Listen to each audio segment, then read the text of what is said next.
थोड़ा बहुत कुछ हद तक हम इसको बदल सकते हैं, लेकिन एक बैक्टीरिया, कुछ बैक्टीरिया और कुछ माइक्रोअणु होते हैं जो नमक खाते हैं। जब हम उनको ऐसे मिट्टी में लेके आएंगे तो वो मिट्टी का नमक खाकर वहाँ पर हमारे खेती करने का सुविधा बढ़ा देते हैं। ऐसा है बैक्टीरिया कहीं? हाँ, ऐसा है। एक लेबोरेटरी है लखनऊ में डेवलप हुआ है। अच्छा। Central saline soil research institute ICR का इंस्टीट्यूट है। वहाँ से उन्होंने एक 3 बैक्टीरिया का मिक्स डेवलप किया है। ये बैक्टीरिया क्या करता है, छोड़ के जो मूल होते हैं उसके आसपास जितना भी नमक है ये वहाँ पे चिपक जाता है और उस नमक को ये बैक्टीरिया खा लेते हैं। बैक्टीरिया खा के सॉइल में हटा चले देते हैं।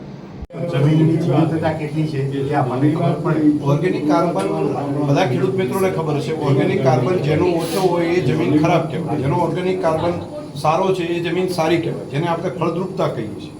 અને ઓર્ગેનિક કાર્બન બનતો હોય છે મોટાભાગે પાંદડા, ઝાડના પાંદડામાંથી અને ગાય ભેંસના છાણમાંથી.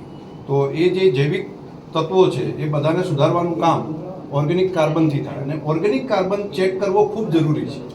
આપણી જમીનની અંદર મોટાભાગે ઓર્ગેનિક કાર્બન ઘણો ઘટી ગયો છે.